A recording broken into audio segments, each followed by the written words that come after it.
पूंजीपतियों के पालने में सो रही जनमत से चुनी सरकार।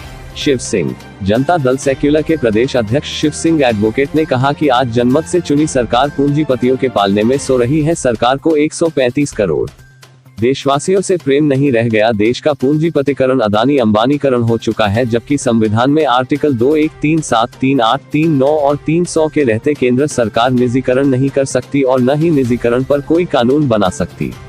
यदि सरकार संविधान का उल्लंघन कर निजीकरण के लिए मनमाना कानून बनाती है तो सरकार अदालतों में टिक नहीं सकती। बशर्ते न्यायालय सही न्याय करे तो संविधान का उल्लंघन देशद्रोह का अपराध है और उम्र कैद की सजा का प्रावधान है और सही निर्णय होने पर सरकार भंग हो सकती है। आज अच्छी शिक्षा पा रहे सभी भारतीयों के बच्चे निजीकरण के कारण पूंजीपतियों के यहाँ 5000 के नौकर होंगे। सम्मानित साथियों, संविधान सभा में इस बात पर विस्तार से चर्चा हुई थी कि देश में प्राइवेट सेक्टर तैयार किया जाए या पब्लिक सेक्टर, सरकारी सेक्टर। संविधान सभा की पूरी बहस के बाद संविधान निर्माताओं ने यह तय किया कि देश में व्यापक स्तर पर असमानता है और असमानता को दूर करने के लिए पब्लिक सेक्टर यानी सरकारी सेक्टर तैयार किया जाए। यह संविधान निर्मात्री सभा की सहमति हुई थी तथा संविधान के आर्टिकल 3, 7, 3, 8, 3, 9 में भी सरकारी सेक्टर को केवल बढ़ावा देना ही नहीं बल्कि ऐसी किसी भी प्रकार की नीति बनाने का प्रतिषेध किया है कि जिससे निजीकरण को बढ़ावा नहीं मिलना चाहिए। संविधान में यह व्यवस्था की गई है कि सरकार ऐसी कोई नीति नहीं बनाएगी जिससे कि देश का अधिकांश पैसा संपत्ति कुछ गिने चुने लोगों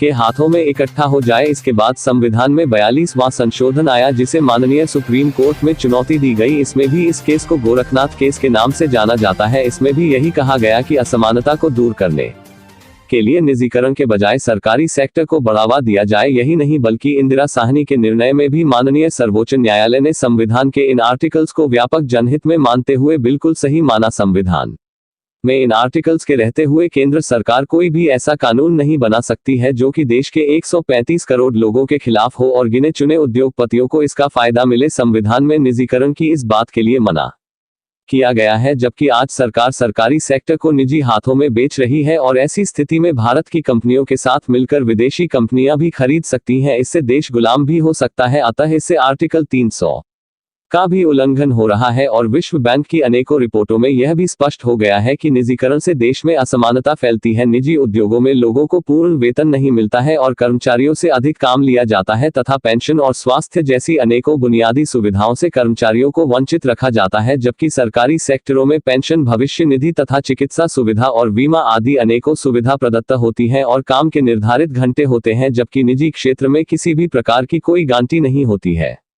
लोगों को पूंजीपतियों की बेगार करनी पड़ती है, जबकि संविधान में बेगारी प्रथा को प्रतिबंधित किया गया है। जबकि निजीकरण से बेगारी प्रथा पुनः लागू हो जाएगी जो कि सन 1947 से पहले देश में चल रही थी। जब संसाधनों की कमी थी उस समय सरकारी सेक्टर विकसित करने का निर्णय लिया गया और आज देश में सब कुछ होते हुए भी सरकारी सेक्टरों को कौड़ियों में बेचकर निजी हाथों में दिया जा रहा है, जो कि देश के संविधान का खुलेआम उल्लंघन हो रहा है और जनजीवन के साथ खिलवाड़ किया जा रहा है। पूरी तरह से संविधान के आर्टिकल 21, 37, 38 एवं 39 तथा 300 का पूरी तरह से उल्लंघन कर रही है। आज देश की महत्वपूर्ण संस्थाओं का निजीकरण कर दिया गया, जो सरासर संविधान की धाराओं के, संविधान के आर्टिकल के पूरी तरह से विपरीत है और ऐसे में आज देश पूरी तरह से तबाही की कगार पर खड़ा हुआ है। हमारे देश का युवा बेरोज़गार 5000 रुपये तक की नौकरी पाने के लिए वो मजबूर है, सड़कों पर घूम रहा है।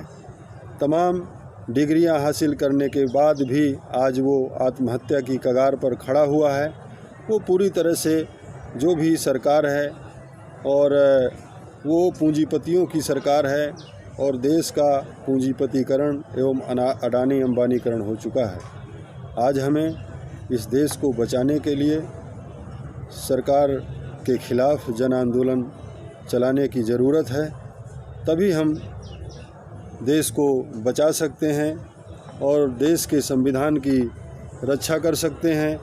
देश के जो हमारे महापुरुष थे जिन्होंने आज़ादी दिलाकर हमको जीने का हक दिलाया, स्वतंत्रता का हक दिलाया, हमें आज़ादी दिलाई, तभी हम उनके सपनों को साकार कर सकते हैं। जय हिंद, जय भारत।